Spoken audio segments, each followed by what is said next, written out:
Why does someone else's good news sometimes feels like a heartbreak? Maybe it's the third pregnancy announcement this month, or a glowing ultrasound photo from a friend you love, and still your chest tightens. You smile, you send the emoji, you say, I'm happy for you. But deep down, there is this ache. This episode is for the woman who wonders, what does that say about me? We'll talk about why jealousy isn't a character flaw, it's a clue, and how to move through these moments without shame, self blame, or comparison. Because you can love them and still long for what you don't have. And that doesn't make you bad, it makes you real.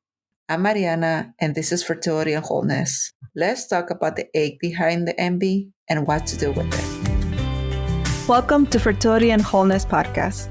Are you tired of seeing that test be negative month after month? Will you ever stop having to take test after test? Are you scared of all the medical terminology, office visits, and misinformation you see at every turn on your infertility journey? If you answer yes to any of those, you're not alone. You are at the right place. I'm so happy you're here with us. My name is Ariana. I'm a fertility care practitioner and a wholeness coach with over a decade of experience on the field. I created this podcast because I know what it is to feel alone and lost while navigating fertility problems. And after helping hundreds of women, teaching them how to not protract their cycles, boost their fertility, and navigate their monthly emotional roller coaster and get pregnant naturally, I am on a mission to empower women to take charge of their fertility journey. In this podcast, you will find heartfelt conversations, education, tips on how to take care of and understand your fertility, emotional support, simple lifestyle changes to boost your fertility, nutrition, self-care routines, tips for handling stress and anxiety with ease. We have amazing, exciting expert interviews and guests, inspirational stories, and practical advice on preparing for pregnancy and joyful delivery. Are you ready to reclaim your health, your life, and become pregnant naturally? If so, grab your green juice and prenatal vitamins. This episode is just what the doctor ordered.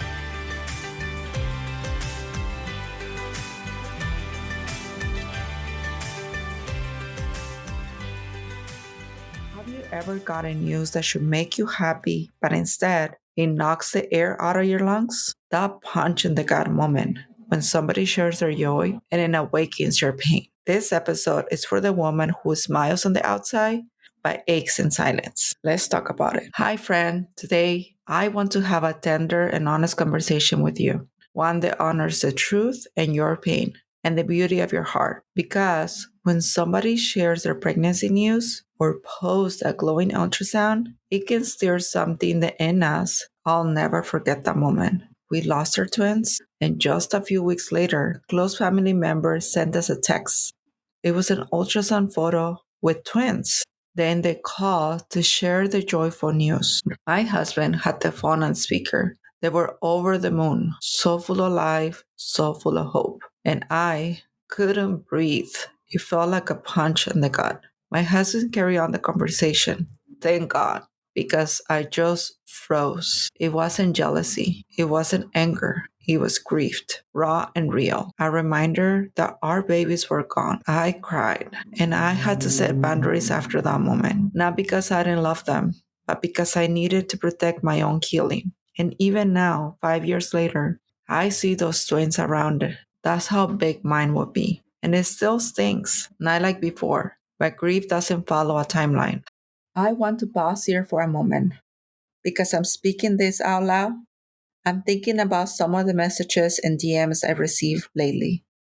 And maybe, just maybe, you had one of those days too. Maybe this is the third pregnancy announcement this month. Or maybe it's a sister, a friend, or someone close who's pregnant again. And while you love them, your heart clenches. I want to tell you this. You're not broken for feeling this way. Anger, jealousy, frustration, they are human. They are information. They are a cry from a deeper place that says, this matters to me too. And here's what I want you to know. You can feel envy without being an envious person. You can be happy for them and sad for yourself at the same time. That paradox doesn't make you bad, it makes you real. The strategy that I offer my clients is this: when the big emotions come, don't shove them away. Name them, normalize them, describe them with compassion. Try saying, "This hurts because I care. This hurts because I have hope. And I can hold space for my pain without comparison." Take a pause from social media if you need. Celebrate others in ways that don't drain you. And if you feel like crying, let yourself cry. It's release, not regression. Most importantly, remember this: you're not alone, and this doesn't have to harden you, it can deepen you. There is strength in the softness, even in the ache, and I'm here to keep reminding you of that. Have you ever had a moment like that, when someone's joy made you feel like you were losing something all over again? And it's not just announcements. Sometimes it's a baby aisle in Target. Sometimes it's hearing, "We weren't even trying." Sometimes it's watching your husband hold someone else's baby and wondering if you're the reason he doesn't have one. I had women whisper through tears, "Maybe you should be with someone else, someone who can give you a child." Let me say this with fire and love: you're not broken, you're not a burden, and you're not a failure.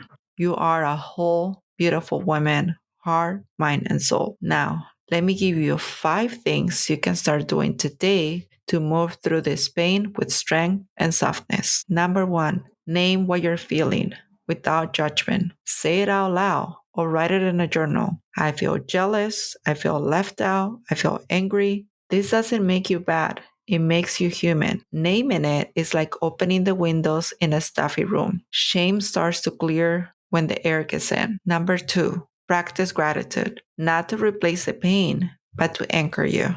Write down the small things that you're thankful for, even if it's tiny: a warm mug of tea, a soft blanket, a kind word from a friend. Gratitude doesn't erase your grief, but anchors you through it. Number 3, set boundaries with people, content, and conversation. Yes, you can mute that group chat. Yes, you can skip that baby shower. You can unfollow that announcement post. It's not rejection, it's protection. And you can say something like this: "I'm so happy for you, but I need space to focus on my own healing. Thank you for understanding." Number 4, forgive yourself and release the shame. Say it with me: I forgive myself for feeling jealous. I forgive myself for not being okay all the time. You're still good even when you feel messy inside.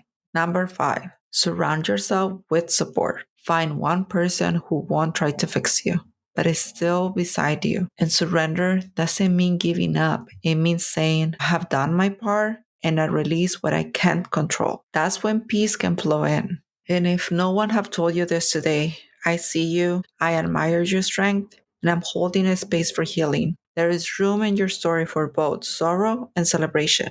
And just because someone else got their miracle doesn't mean that yours isn't coming. Your timeline is not delayed, it's divinely designed. And while you wait, practice wholeness. Take care of your mind, your body, your spirit, and your heart. This podcast is here to walk with you. If this episode has stirred something on you, will you share it with someone who is quietly hurting too? And if you're ready for support beyond this episode, I offer a 20-minute clarity calls to help you get unstuck and see what's next. Check in the show notes for the link. I'd love to talk to you. You are deeply loved, still becoming, and I'm so glad that you're here. Thanks for tuning in. If you enjoyed today's episode, we got a special treat for you. Join our free Facebook group where you can connect with other amazing women and share your thoughts. Join us by clicking in the link in the show notes. We can't wait to welcome you into our supportive community. And don't forget to come back for our next episode, where we'll be sharing even more inspiring stories, encouraging tips, educational insights, and practical strategies. Oh, and before you go, we have a tiny favor to ask. If you found today's episode uplifting and helpful, please leave us a review. It's like giving us a virtual hug, and it helps other amazing women like you find our show. Plus, it makes us smile from ear to ear. And hey, why stop there? Share the love. Tell your Betsies, your mom, your sister, and even your favorite barista about our podcast. The more, the merrier.